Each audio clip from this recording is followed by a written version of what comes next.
Nobody ever accused me of anything.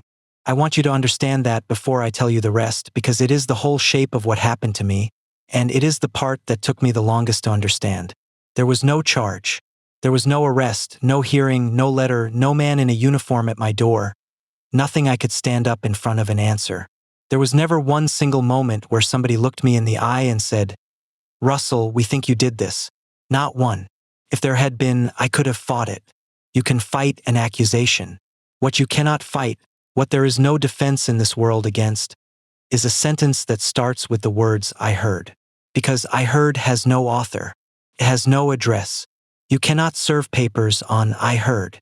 And in the town where I was born, where my father was born, where I had run a diner on the main street for 22 years and knew the name of every soul who walked through my door, it took "I heard" about 9 days to take everything I had.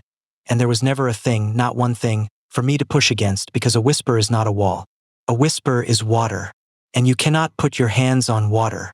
Stay with me, because I am going to tell you how a town I loved my whole life decided I was a thief over a cup of coffee, and how not one of them ever said it to my face, and how I lost the diner and the friends and the pew I sat in for 40 years without anybody ever once doing anything I could point to.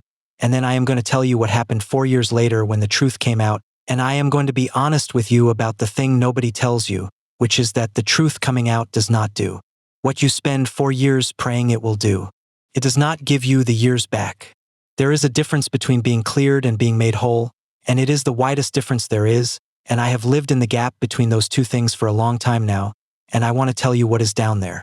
My name is Russell Poff, and I ran Poffs on Main Street in a town called Kettle Creek for 22 years. It was a diner. 11 stools, 6 booths, a griddle my father bought in 1971.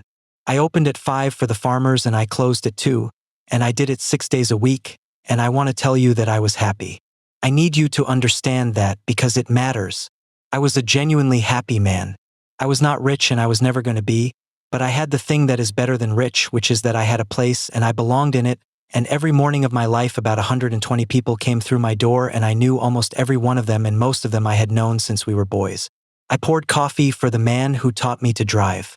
I had a booth in the back where 4 old men played dominoes every single afternoon, and I never charged them for the 3rd refill in 30 years. When the Kellerman boy went off to the service, we had it at the diner. When old Pete Sorensen's wife died, the after was at the diner. I closed it down and did it for free, and nobody asked me to. I want to give you one morning so you understand what I lost, because a diner is a building and what I lost was not a building. There was a man named Odell Frame. Old, alone, wife gone 20 years, kids moved off, and Odell came in every single morning at 6:40 and sat on the 3rd stool and had 2 eggs over hard and dry toast, and he did not want to talk. And I learned that about him in the first week, and I never made him talk. I just put the coffee down and said, "Odell," and he said, "Russ," and that was the entire conversation every day for 19 years. And one morning Odell didn't come. And I knew. When you've done it that long, and I called Pete Sorensen, who was Odell's neighbor, and I said, "Go check on Odell," and Pete found him, and Odell had passed in the night in his chair, and Pete told me later that the television was still on, and there was a note on the table, not a sad note, just a list, milk, stamps, and at the bottom it said, "Diner." Just that. Diner. The last thing Odell Frame wrote on this earth was a reminder to himself to go to my diner in the morning, and he didn't make it, and I catered his funeral for free, and I stood in the back, and I was the only one there who wasn't family, because I was, in a way, the closest thing that man had to a daily human being. That is what a diner is in a town like that. It is where the loneliest man in town has somewhere to be at 6:40 in the morning. I was not a businessman. I was the reason 100 people had a reason to put their shoes on. And I want you to hold that, because in about 9 days that same town decided I was a thief, and every one of those 100 people who I had given somewhere to be, they were the ones who took it away, and they did it while I was still standing there with the coffee pot. That was what the place was. It was not a business. I mean, it was a business, it paid my mortgage, but that is not what it was. It was the front room of the whole town, and I was the man who kept it, and I would have told you for years ago that there was not a person in Kettle Creek who did not know exactly who Russell Poff was. And I would have been wrong, because it turned out that not one of them knew who I was. They knew who they thought I was, which is a different thing, and it is a thing that can be replaced in an afternoon, and I did not find that out until it was gone. Let me tell you about the money, because that is where it starts, and I have to explain it carefully, because the whole tragedy of this is that the thing that got stolen was real. Something really was taken. That is what made the lie work. A lie with nothing under it dies in a day. A lie wrapped around a true thing lives forever. Kettle Creek had a fund. We called it the Founders Fund, and it was old, it went back 100 years, and it was not the town's money exactly, it was not tax money, it was a separate thing, a community chest, and over the generations people had left money to it, and it had grown, and it paid for things. It paid for the fireworks on the 4th. It paid to fix the roof on the old Grange Hall. It gave a scholarship every year to one kid going off to school, and it had done that for 80 years, and if you grew up in Kettle Creek and your family didn't have money, that scholarship was the thing that got you out, and half the people who did get out came back and put money back into it because that is how a thing like that is supposed to work. It was the best thing about us. It was the proof, the actual physical proof in a bank account, that we were the kind of town that took care of its own. And I have to tell you the thing that makes this the cruelest possible lie to have hung on me specifically, the thing that I could never make anybody feel the weight of, which is that I did not get that scholarship when I was a boy, and it broke my heart, and it is the reason I gave my Tuesday nights to that fund for 6 years. I was the kid who almost got out. I had the grades. I wanted it so badly I could taste it. And the year I applied, it went to another boy, a good boy, who needed it as much as I did, and there was only one, there was only ever one, and I did not get it, and I stayed. And staying turned out fine. Staying gave me the diner and my wife and my whole life, and I have no complaint about the life. But there was a door once, and that fund was the key to it, and I did not get the key, and I made my peace with that by deciding that when I was a grown man I would be one of the people who made sure the key got cut every single year for some other kid, so that the door was always open even though it hadn't opened for me. That is why I was on that committee. Not for status. Because that fund was the one thing in Kettle Creek that had almost saved me and hadn't, and I loved it the way you love the thing that almost rescued you, and I gave it my Tuesday nights for 6 years for free, and then a man robbed it, and then that same man arranged for the town to believe that I, of all people, I who would have cut off my hand before I touched a nickel of that scholarship, had stolen it from the children of my own town. He didn't just make me a thief. He made me a thief of the one specific thing I had spent my life protecting, the one thing I'd have died to protect, and the town believed it, the town that had watched me give 6 years of Tuesdays to it believed I'd been robbing it the whole time, and that is the wound under all the other wounds, that they thought I could do that, to the kids, to the door I never got to walk through. It was the best thing about us. It was the proof, the actual physical proof in a bank account, that we were the kind of town that took care of its own. And it was run by a committee of 5, and I was on it. That is the part one could not get anybody to hear later. I was on that committee. I had been on it for 6 years. I volunteered for it. I gave my Tuesday nights to it because I believed in it, because a scholarship from that fund is part of why my own life turned out the way it did, and I wanted to be one of the people who kept it going. 3 of us on that committee were just bodies, honestly. We showed up, we voted, we ate the cookies. The real work, the books, the accounts, the actual money, that was handled by one man, because it is always handled by one man, because nobody else wants to do it, and there is always exactly one person who is good with numbers and willing, and in Kettle Creek that man was Del Hutchins. I have to tell you about Del, and I am going to try to be fair to him, and it is going to be very hard, and I have had 4 years and I am still not all the way there. Del Hutchins was, I would have said, my friend. Not my closest friend, but a friend, a 30-year friend, the kind you have in a small town where the pool of people is small and you have simply known each other your whole lives. He was on the committee, he kept the books, he was an insurance man, he had an office 2 doors down from the diner, and he ate his lunch at my counter 3 or 4 days a week, the same thing, patty melt, no onions, and we talked about nothing, the weather, the ball game, 30 years of the weather and the ball game. He was a deacon. He ran the little league for a while. He was, and I mean this exactly, he was a pillar. If you had asked anybody in Kettle Creek to make a list of the 10 most solid, decent, dependable men in town, Del Hutchins would have been on every single list, including mine. And Del Hutchins was stealing from the Founders Fund. He had been doing it for years. Not a lot at a time.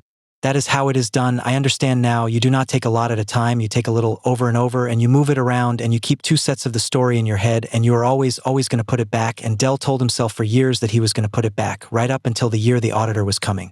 Because that is the thing that started all of it.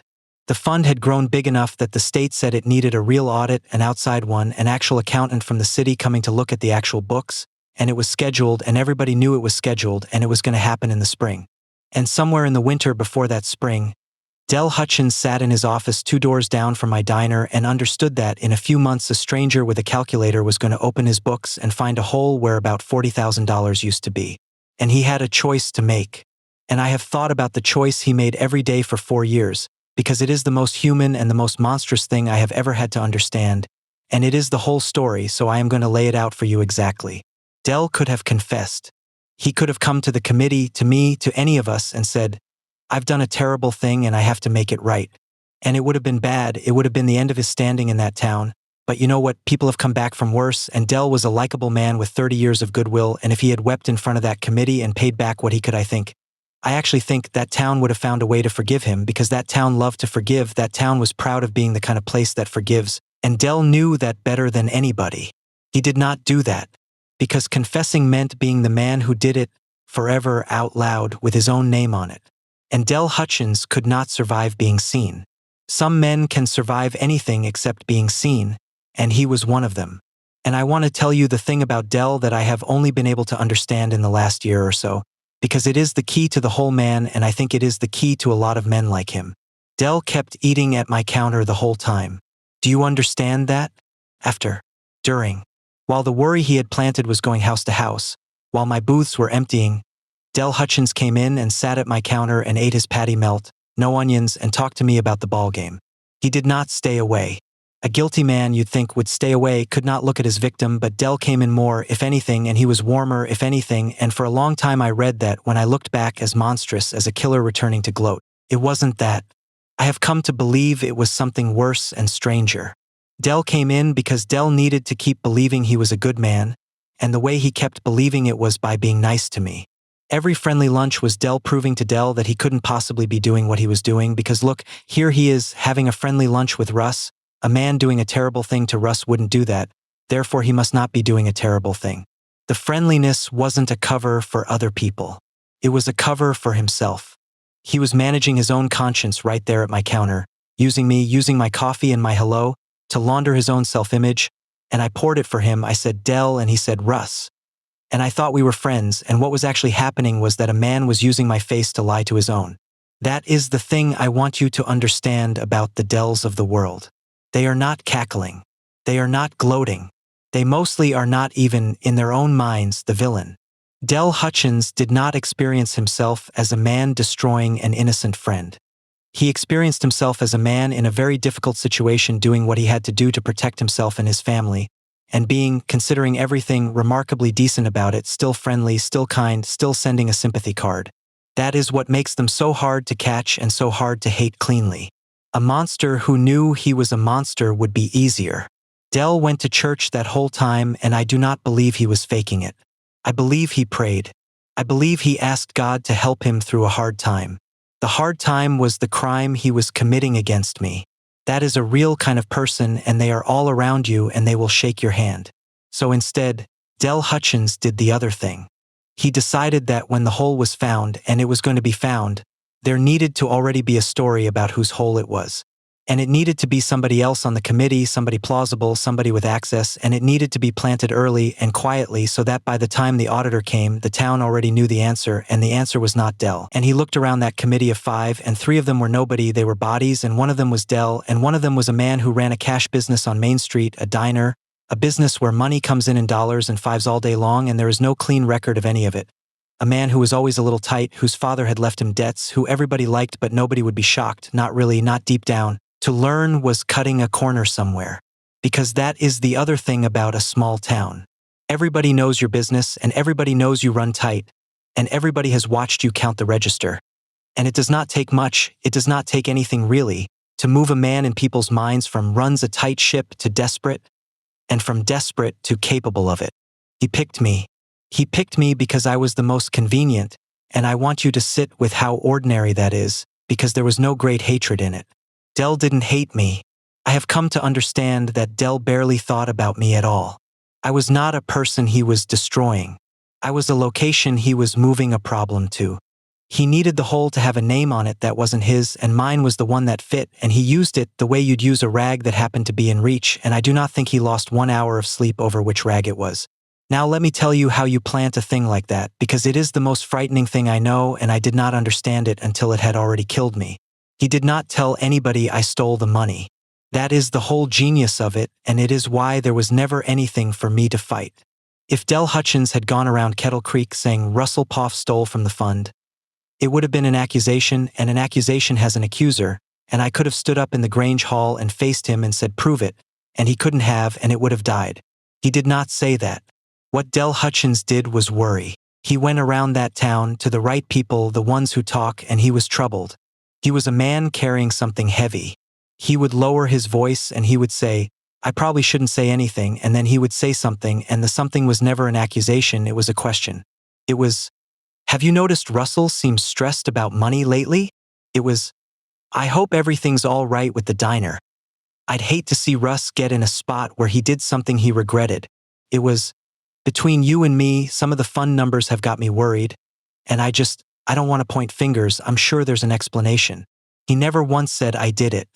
He planted the shape of it, the mood of it, the direction of it, and then he let the town's own imagination do the work because he understood the thing that I did not understand until it was far too late, which is that people do not repeat accusations. Accusations are heavy and risky, and you can get caught holding one.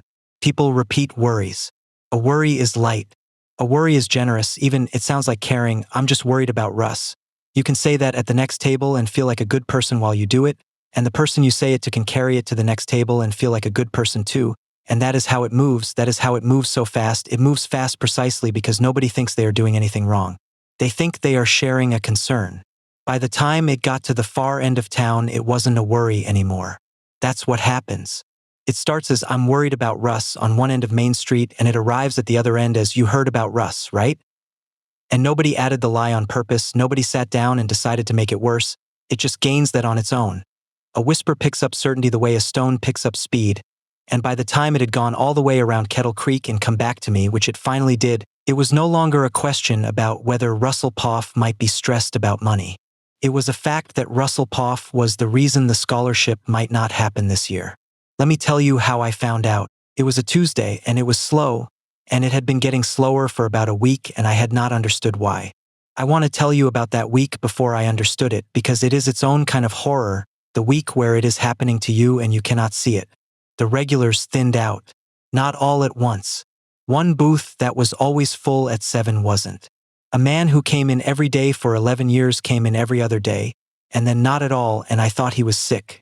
The dominoes game moved. The 4 old men who had played in my back booth for 30 years just one day weren't there, and I found out later they had started going to the gas station that put in a few tables, and I remember standing there looking at that empty booth thinking one of them must have taken ill. I made up a reason for every single one of them because the true reason was not a thing my mind could reach for, because who reaches for that? Who thinks, "My town has decided I am a thief"? You don't think that. You think slow week. And then on that Tuesday, Carol Definer, who had waited tables for me for 16 years, who was as close to me as family, who was godmother to my daughter, came into the back and she had been crying, and she shut the door and she told me. She didn't want to. I want to say that. Carol was the one person who loved me enough to say the thing to my face, and it cost her, and she is one of about 3 people in this entire story who behaved like a human being, and I will never forget it. I want to slow down on that moment because it is the exact center of everything, the moment before I knew and the moment after, and there is a version of me that still lives in the half-second between them. Carol came in the back and she had a rag in her hands and she was twisting it, and I said, "Carol, what?" Thinking it was a supplier, thinking it was the walk-in going out again, thinking it was any of the 100 small, ordinary catastrophes of running a diner. And she couldn't look at me. 16 years, and she couldn't look at me. And she said, "Russ, how much of the fun thing is true?" And I said, "What fun thing?" And I want you to understand that what fun thing is the most honest thing I ever said in my life. I did not know. I genuinely did not know what she was talking about, and I watched Carol's face when I said it. I watched her watch me not know, and I watched her realize in real time that I didn't know, which meant I hadn't done it, because a guilty man knows what fun thing. A guilty man's face does a thing when you say it, and mine didn't. And Carol saw all of that cross my face, and she started to cry, because she understood in that second that she was about to be the one who told an innocent man what his town had already decided about him. And she told me, and I have thought 1,000 times about the mercy of it being Carol, because it could have been anyone. It could have been a stranger, it could have been a note, it could have been overhearing it, and instead it was a woman who loved me in my own back room, and even so, even with all the love in it, it went into me like something cold and it never came back out. She told me what was going around. All of it. That I'd been dipping into the fund. That everybody knew.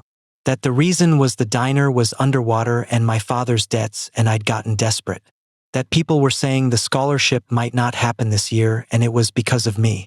She told me it had been going around for over a week, that she'd been hearing it and not believing it and defending me, and finally she couldn't stand it and she had to tell me it was out there. And I want to tell you what I felt, and it was not what you would think. It was not anger, not at first. The first thing I felt, standing in the back of my own diner, was embarrassment. Deep, hot, physical embarrassment, the worst I have ever felt, because I suddenly understood the empty booths. I understood the dominoes.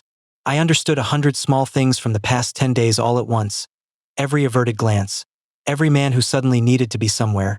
And I realized that for over a week, everybody had known this thing about me and been deciding what to do about it. And I had been standing at my griddle pouring their coffee like a fool, not knowing, the last person in my own town to find out what my town thought I was.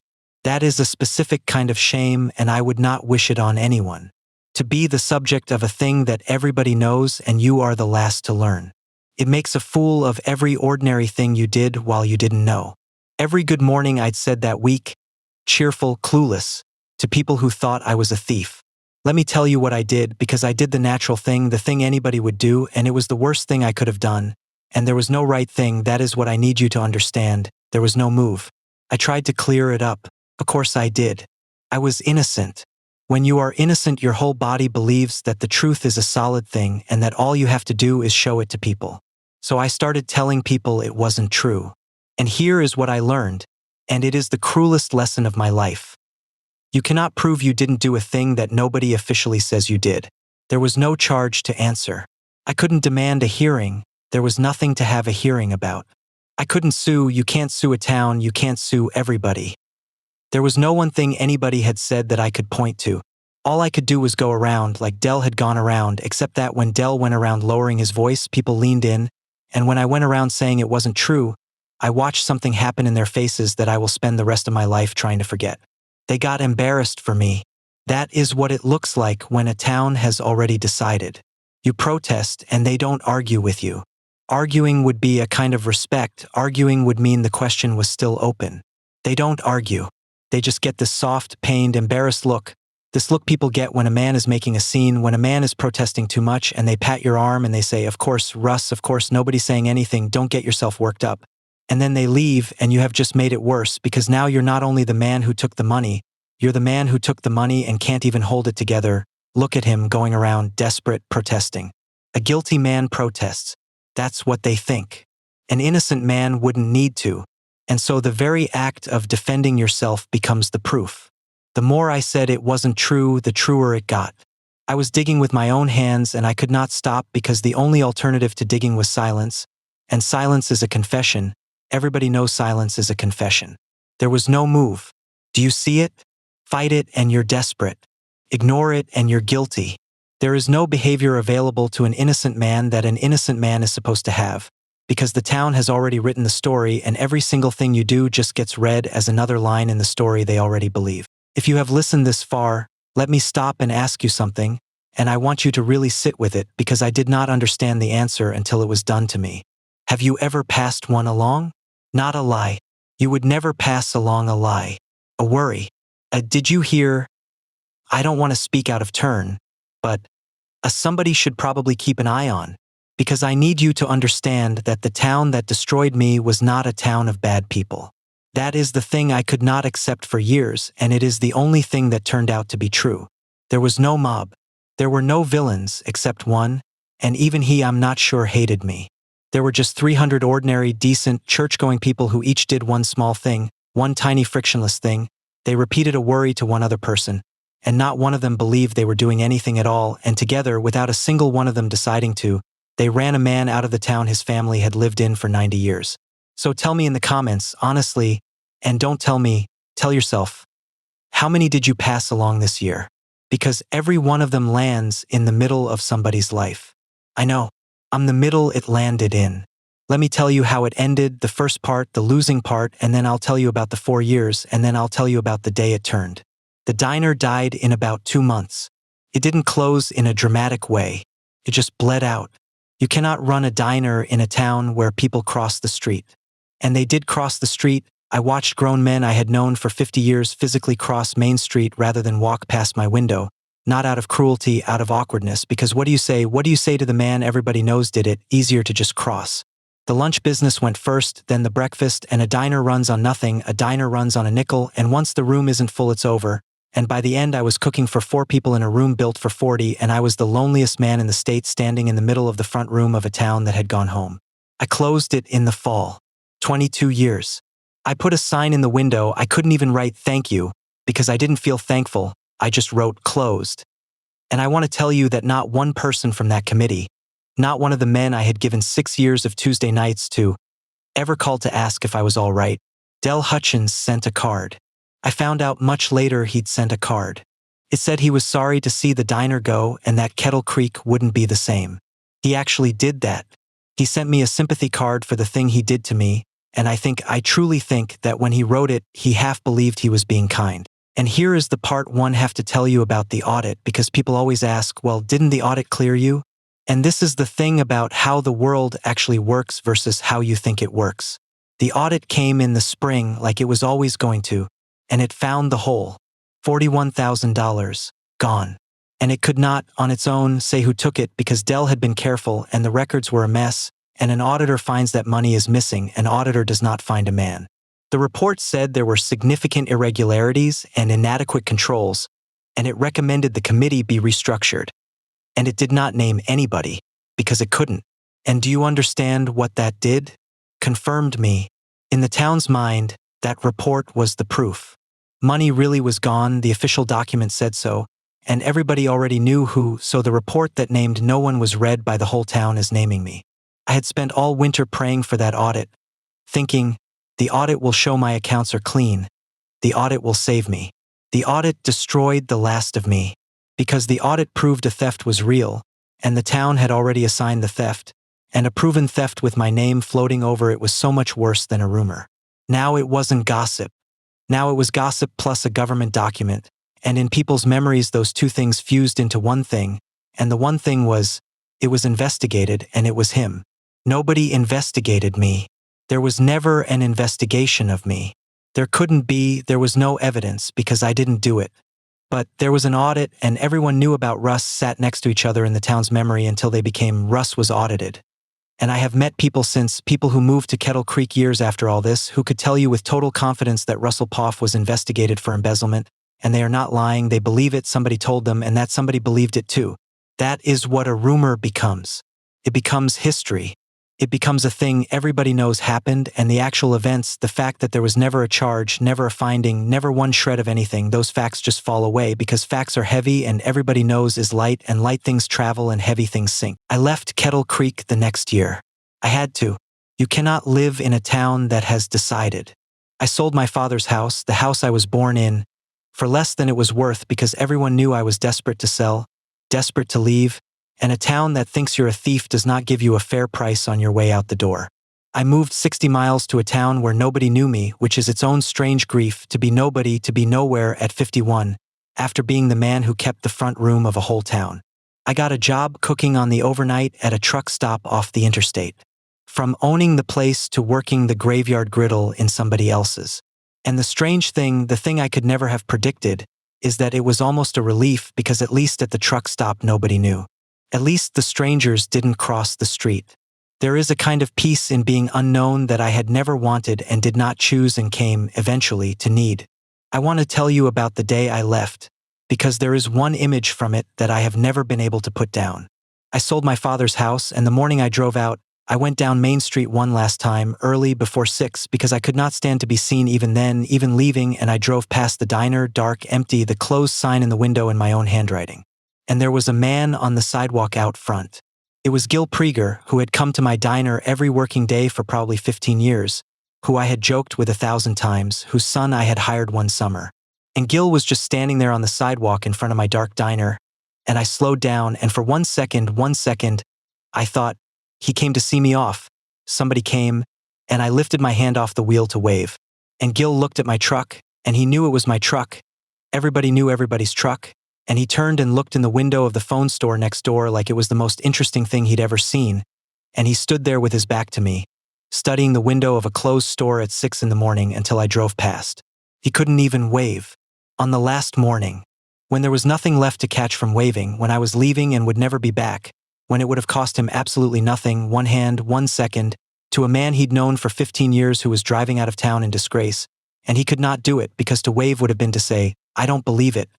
And he did believe it, or he had decided to, or he was just too tired not to, and so he turned and studied a window, and that is the last thing I saw of Kettle Creek in my rearview mirror, a man I'd fed for 15 years, showing me his back so he wouldn't have to lift his hand. I have forgiven a lot of them. I have not yet forgiven the wave that Gil Prieger did not give me. It's small. Of everything, it's the smallest thing. And it's the one I can't put down. Let me tell you about the 4 years, because this is the part one most need you to hear, and it is the part that the story where the truth comes out always skips. Nothing happened for 4 years. That's it. That's what 4 years of being wrongly destroyed is. It is not a montage. It is not a man plotting his return. It is 4 years of cooking eggs at 3 in the morning for truckers who don't know your name, and driving home at dawn and sleeping through the day and doing it again. It is your daughter getting married in those 4 years and the wedding being smaller and sadder than it should have been because half the people who should have been there were in a town that thinks her father is a thief. I have to tell you about the wedding because it is the thing I have never forgiven myself for, and this story is a lie if I only tell you the parts where I was wronged. My daughter got married in year 2, and it should have been in Kettle Creek in the church with the whole town because that is what her whole childhood had pointed at. She had pictured it her whole life, the church her grandmother was married in. And we did not have it there. And I told her it was because the town had turned, because it would be unbearable, because people would whisper, and all of that was true. But here is the part that is also true and that I did not say to her for 4 years. I was ashamed. Not of anything I'd done, I hadn't done anything, but shame does not check the facts, shame is not logical, shame is a thing that gets installed in you by a whole town looking at you a certain way. And I had it bad, and I could not stand the thought of walking my daughter down an aisle in front of a town, of being looked at, of being the thief giving away the thief's daughter, and so I made it about protecting her when part of it, a real part, was protecting me. And she knew. Daughters know. And she never once made me say it. She let me have my reasons, and she got married in a rented hall 60 miles away with 40 people instead of 300, and she smiled all day, and it was years before she told me, gently, carefully, that the saddest part of her wedding was not the people who weren't there. It was watching her father, who used to be the biggest man in any room, who used to close the diner down and throw a party for a stranger's funeral, stand in the corner of her wedding like he was hiding. She said, "Dad, they didn't just make you leave town. They made you small. And watching you be small at my wedding is the thing I can't forgive them for. They made me small. That is what a rumor does that no one warns you about. It does not just take your business and your friends. It gets inside and it makes you carry yourself like a guilty man even though you're not. It bends your back, it lowers your eyes, it makes you flinch in rooms, and your children watch you do it and they learn wrongly that their father is a man who flinches. That is the inheritance the town gave my daughter. Not the lie. The sight of her father believing, in his body, in the part below thinking, some of what they said.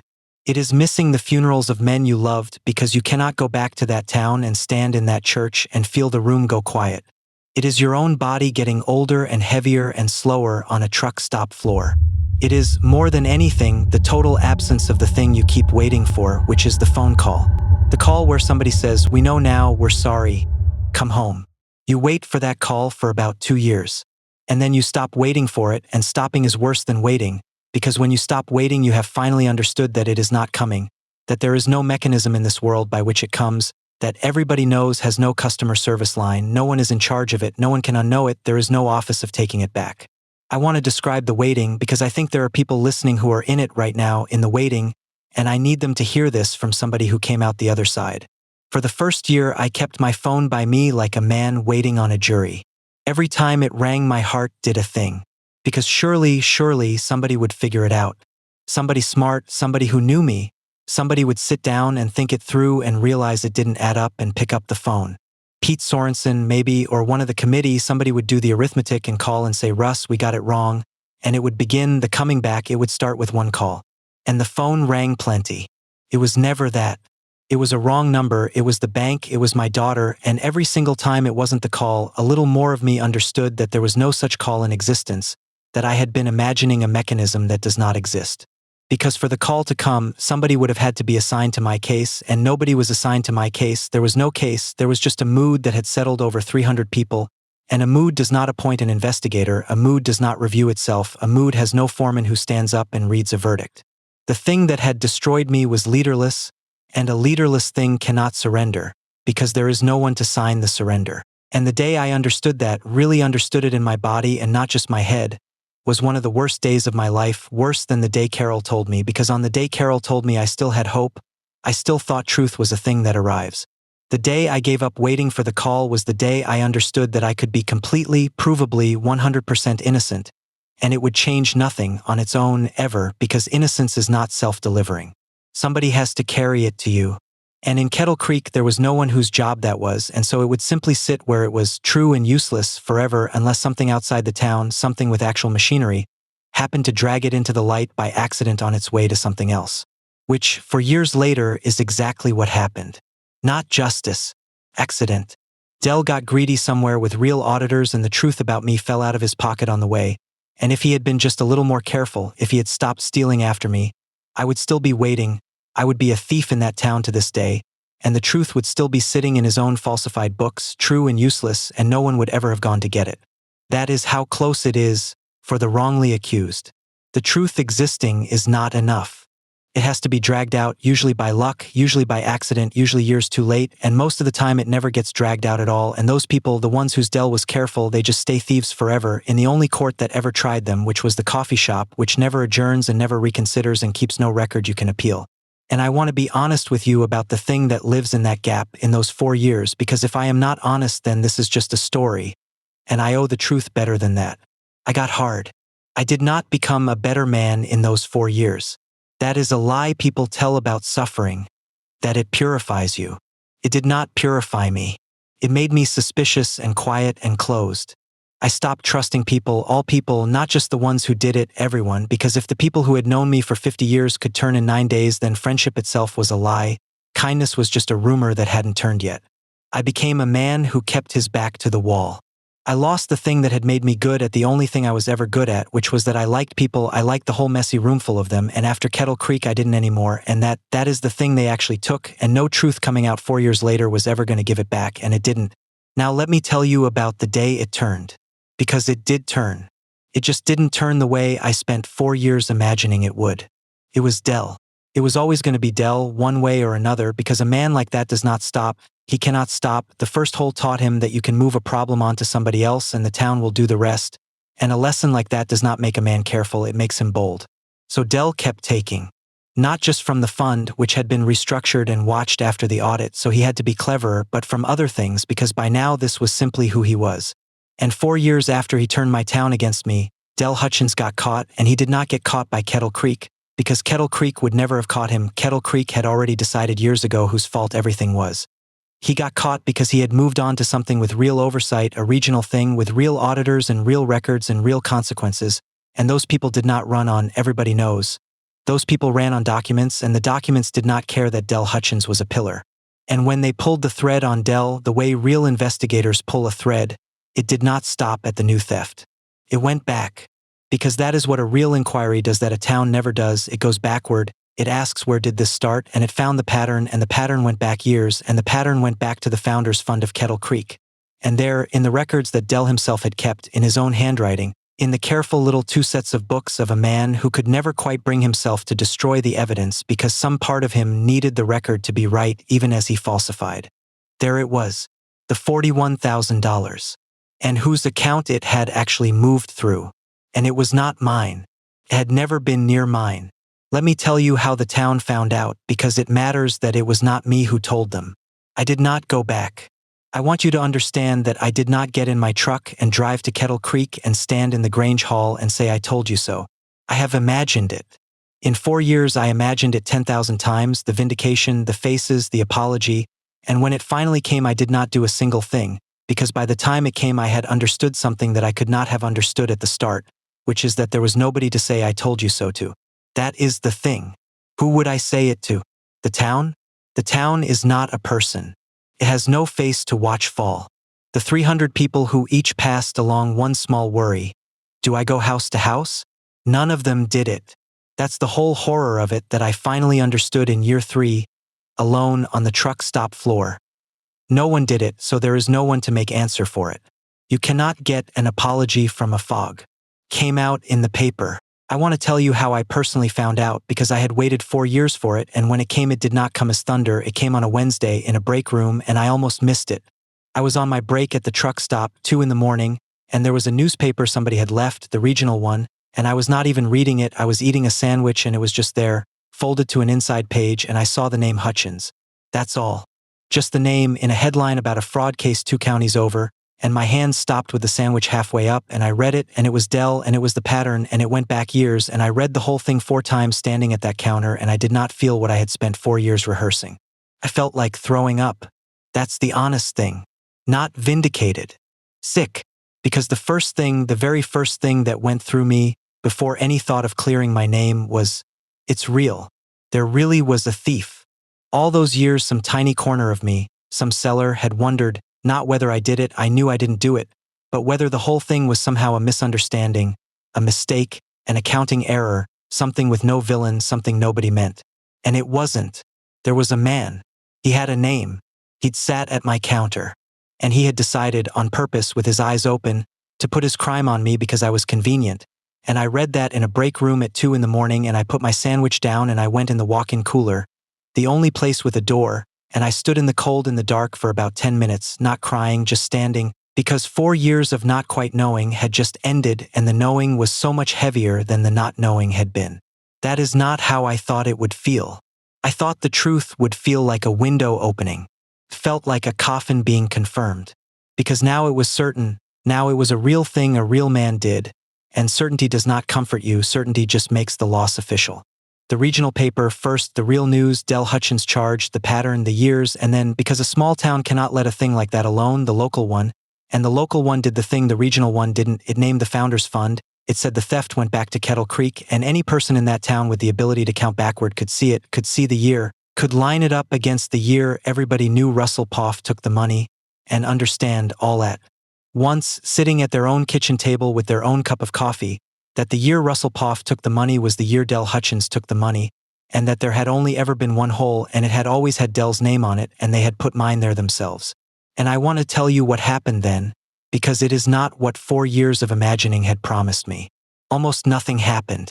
That is the thing nobody tells you about being cleared. I thought the truth would arrive like a bomb. It arrived like a fog lifting, slowly, quietly, with no sound at all, and the terrible thing about a fog lifting is that there is no moment. There is no bang. There is just one day, the gradual awareness that people can see, and even that is not shared, it is not announced. Each person came to it privately at their own table, and each of them privately adjusted the story. And here is the part that took the last of something out of me. For most of them, adjusting the story was easy. Cost them nothing.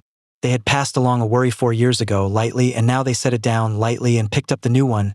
Oh, it was Dell. Well, isn't that something? I never would have guessed, and they felt, I am sure, a little sorry about Russ, poor Russ, and then they went on with their day.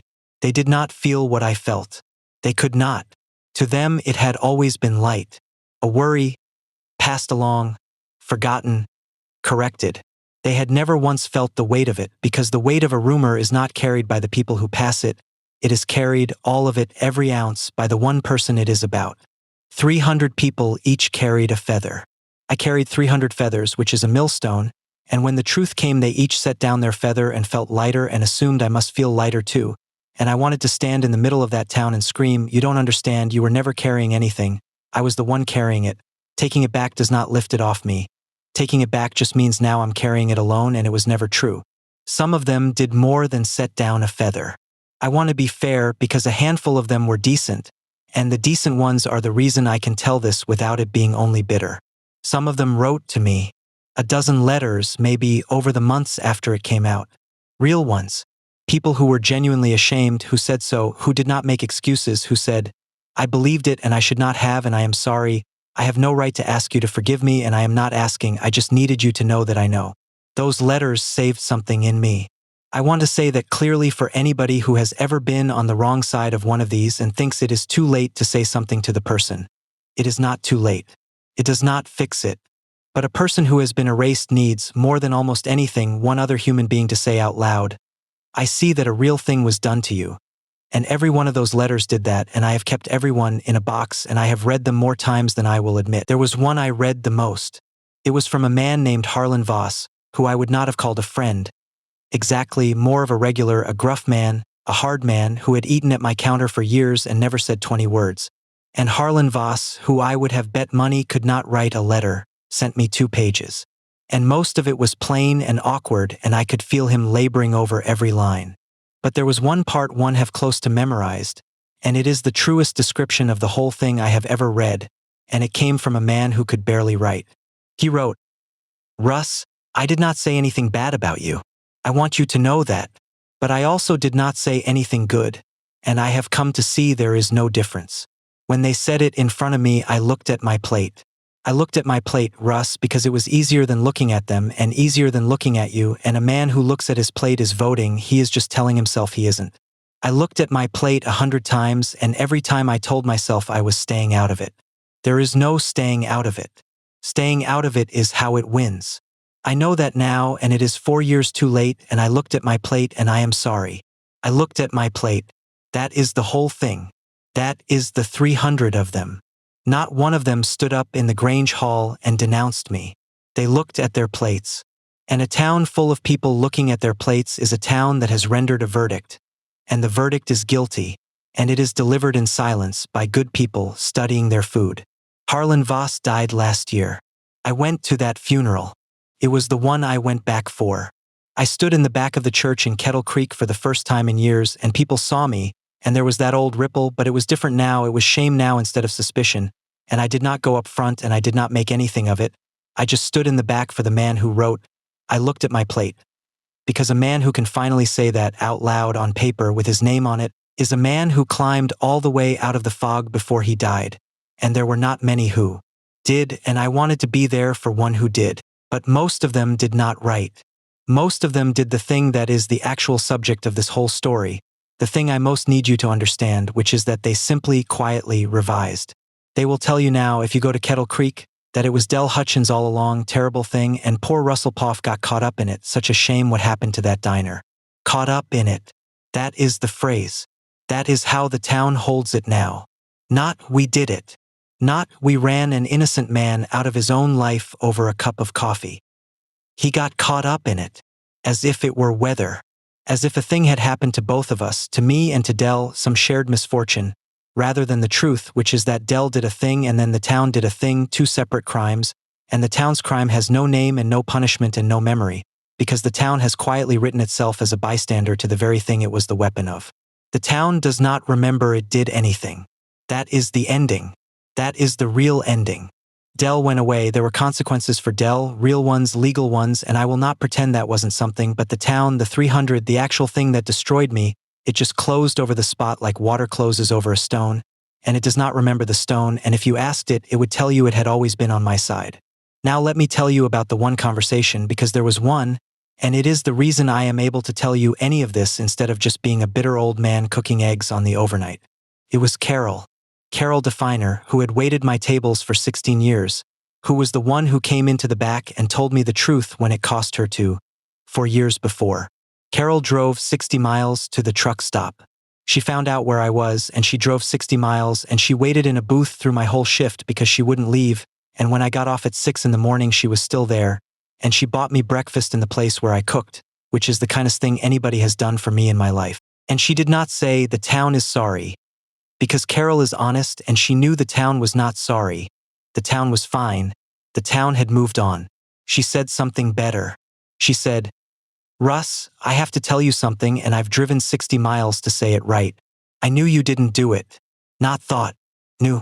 I knew you your whole life, and I knew it in my bones, and I still. And she stopped, and she made herself say it. I still stopped defending you, after a while, because it got so tiring, Russ being the only one, and I told myself I wasn't agreeing with them. I was just tired. I just stopped saying anything. And I have understood, these 4 years, that there is no difference. That the ones who did this to you weren't the ones who said it.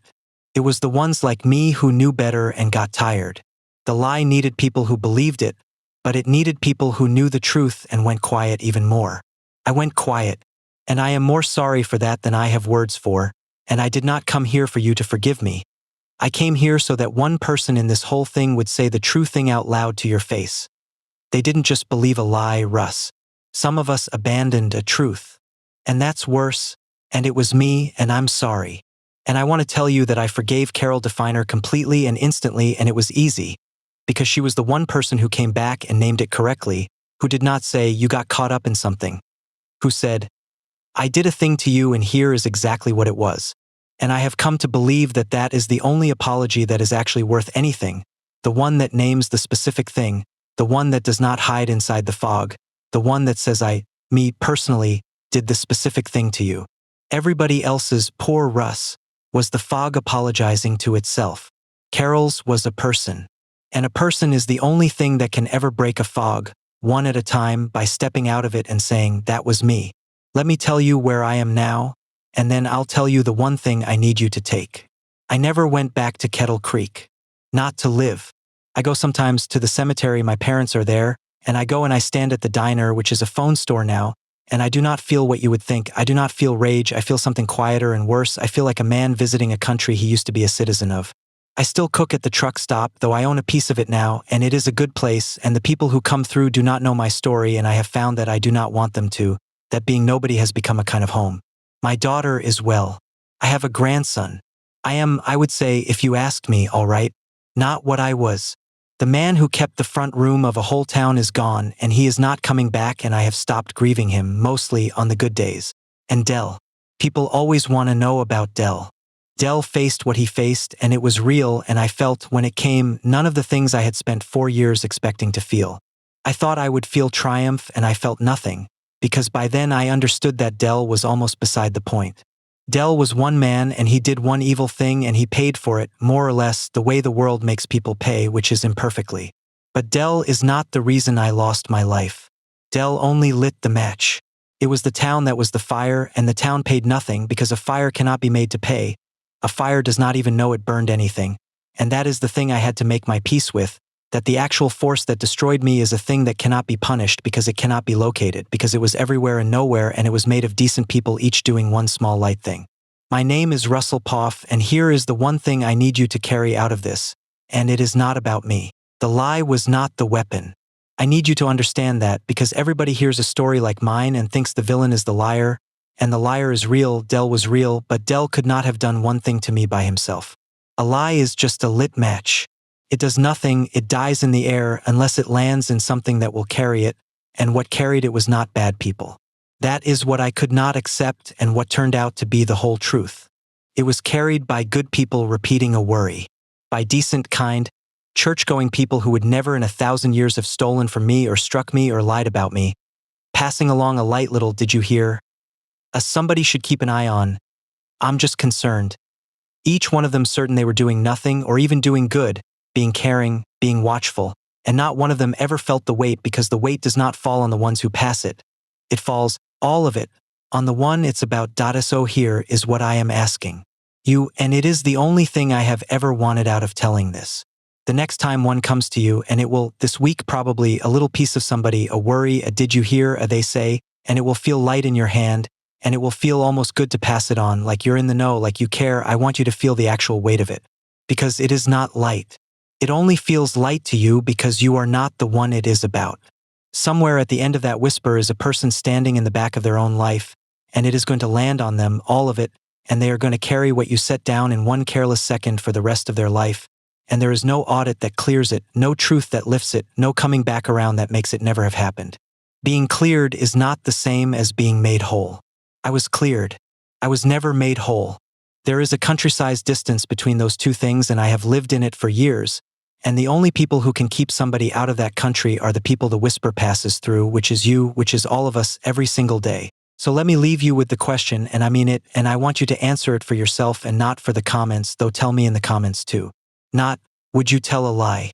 You wouldn't. I know you wouldn't. The question is, when the lie is already moving, when it is already loose and light and going house to house and everyone is passing it and it costs nothing to pass and something to refuse, will you be the one who goes quiet because it got tiring to be the only one?